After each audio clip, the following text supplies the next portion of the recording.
Hey guys, Mike here from MichaelDenglerCoaching.com. Today's blog post is all about texting. More importantly, how texting may be sabotaging your relationship with your partner if you aren't careful.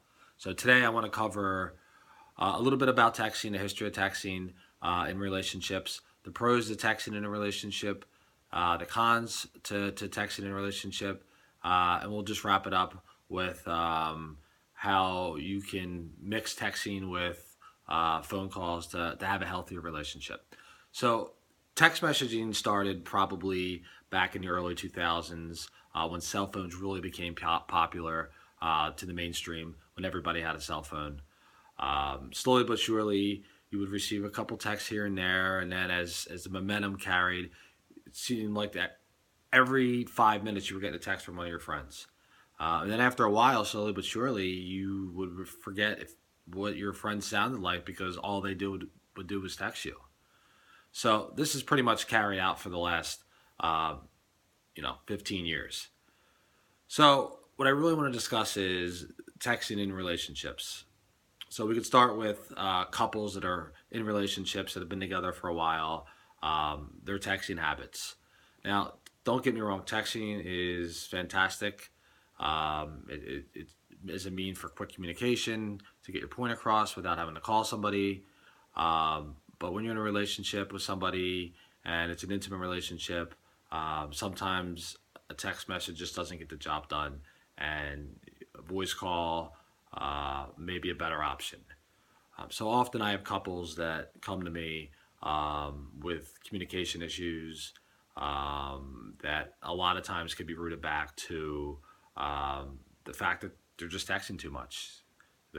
They spend half the day texting each other, messages here and there, and they never really build that rapport over the phone. I mean, whether they live together or not, their whole relationship is a text relationship, and a lot of arguments start over text message, which is one of the worst things you could do is argue over text message, because text messages a lot of times are all about interpretation.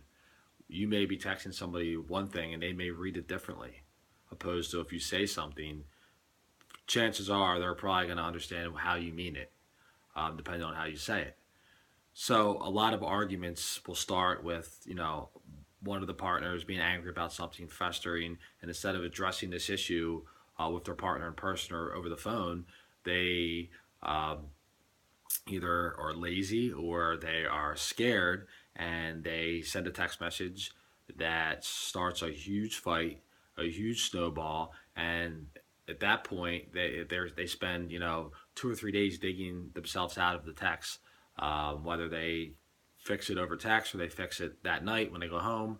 Unfortunately, that text message is not deleted, and that their partner can look at that text message and get madder and madder every time they read it because it's in words. Whether if they said it, they're going to forget about it. Um, so I urge couples to limit their text messaging throughout the day, unless it's a greeting, hey, how are you, good morning, or I hope you have a great day, I love you. You really should limit the texting. So let's talk about the pros of texting. Obviously, good reasons to text would be, hey, I'm running 5 minutes late. What would you like me to pick up for dinner? You could even say, you smiley face, hey, I hope you have a great day, I love you. These are all acceptable means of text messaging, and you should certainly use them. Um, they're easy ways to communicate with your partner without having to pick up the phone. Few cons to texting. You should never, ever text your partner when you think it could start a fight, controversial. Just wait. I don't care how mad you are, save it, discuss it when you get home. It's only going to make things worse. Um, I would also say that if you really want to tell your partner something important, even if it's a good thing, you just wait until you get home. They're going to appreciate it more if it comes out of your mouth than if you send a text message. It's just something about hearing somebody's voice or seeing them that's a little bit more special than just reading words. Um, Now, I would say a lot of my clients struggle this, especially when they're dating somebody new. So this is a little bit different than relationships. You meet somebody, could be all offline. You get their phone number. You send a couple text messages, and you schedule a date and you meet them, and a lot of times it crashes and booms because they spent a week texting each other back and forth, and they built this great texting relationship up, but they never developed any rapport over the phone. And when they meet in person, they all they know is that texting relationship. And a lot of the guys are like, "Oh, she was a great texter," or "He was a great texter."